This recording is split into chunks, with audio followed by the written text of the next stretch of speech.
Hello guys! Hello Fire Sign, Leo, Aries, Sagittarius. Welcome dito sa aking channel, Palaran 888. Welcome. Alamin natin kung anong messages, vibration, gabay energy para sa lahat ng Fire Sign, Leo, Aries, Sagittarius.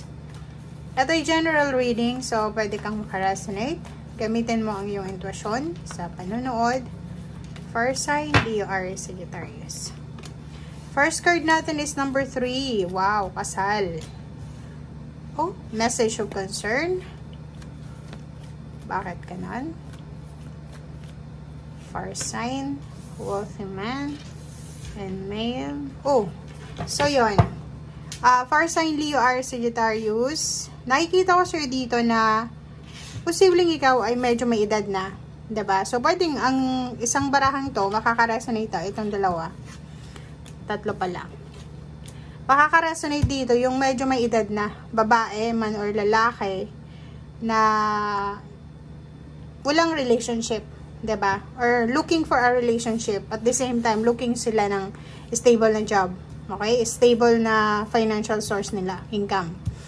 Medyo nag-aalala yung iba sa inyo diyan, First Sign, Leo, Aries, Sagittarius, especially yung mga nasa 30 years old above na or pwedeng 30 years old, pwedeng 40 years old below, 'di ba? Until 30, 'di ba? 10 years na ganun na age, 40 years old until 30 years old na mga first sign na walang relationship, walang stable na trabaho.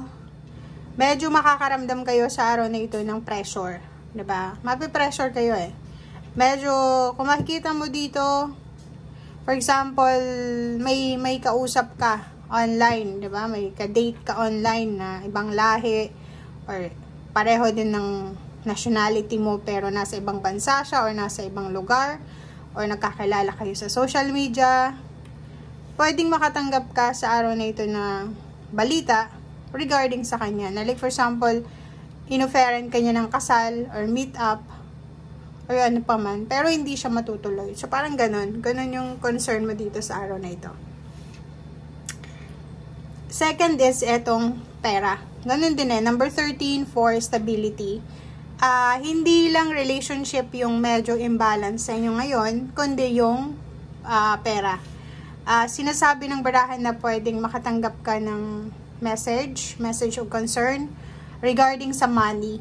'Di ba? So, pwedeng marami kang utang na kailangan mong bayaran, tapos matagal ka nang unemployed or matagal ka nang nagtatrabaho pero wala ka namang ipon.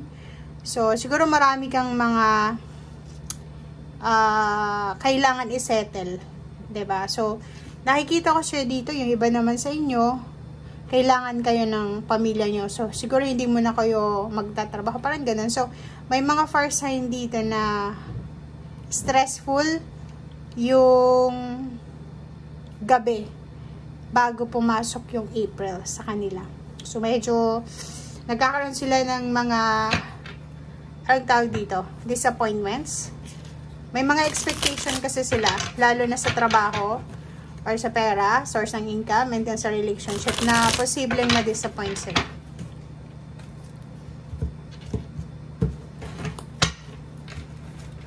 Okay, first card is the Sun, number 19, number 10.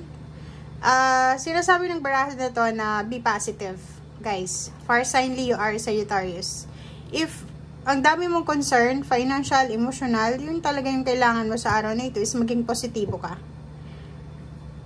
Nakikita natin dito na yung mga unemployed siguro, or pwedeng may mga trabaho naman kayo pero sobrang bagal ng progress ng buhay nyo. Diba? Like, may trabaho ka pero yung sweldo mo, bago dumating yung sweldo, wala na, ubos na. Ubos na yun, parang may utang ka kani-kanino. Diba? So, be positive kasi kahit sabihin ng mga iba dito na nanonood, paano tayo magiging positive kung walang-wala na talaga? Ito kasi yung positivity na to guys is, alam mo yung faith sa Panginoon. Pag sobrang strong yung faith mo sa Panginoon, kahit nasa negative situation ka, positive pa rin yung papairalin mo. Parang ganun nyo lang yun. Diba? nag-aalala ka para sa anak mo, sa mga batang individual na to, sa usaping pera, but wala kang ibang kakapitan eh. 'Di ba? Be positive. Okay? Page of Wands and High Priestess. Makinig daw tayo sa kung ano yung binubulong sa inyo ng inyong intuition, lalo na sa araw na ito.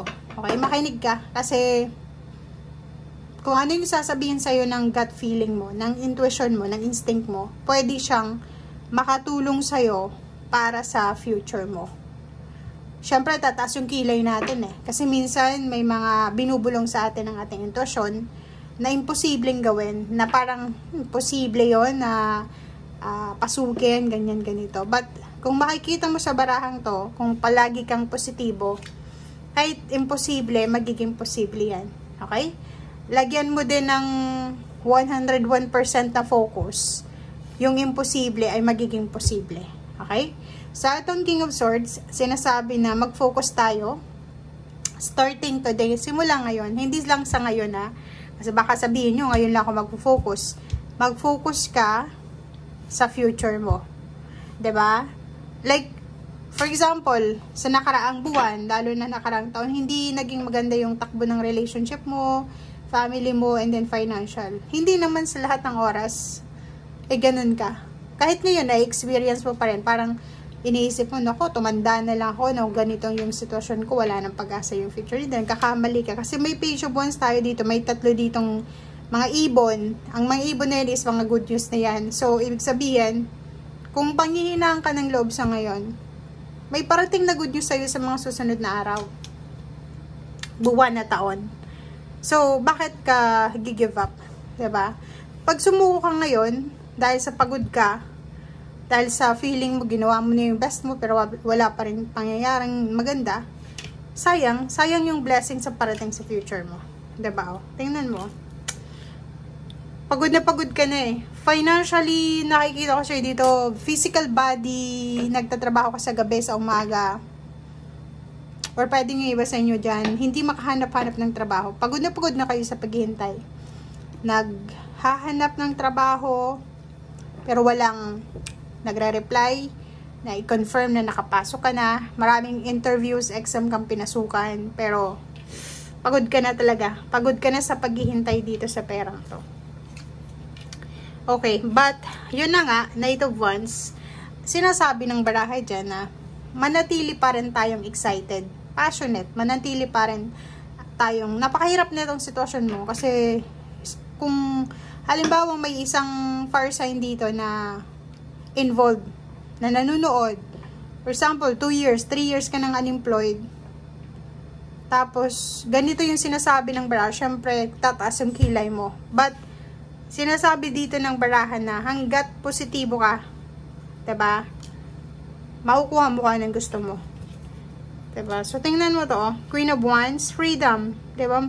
Makukuha mo yung freedom financial and emotional freedom. Makukuha mo din kung ano yung hinihintay mo na travel, progress, promotion, salary increase, victory and success, peace and harmony, blessing, partnership, collaboration, makukuha mo yan. So, ang sinasabi ng baraha sa'yo, konting tiis pa.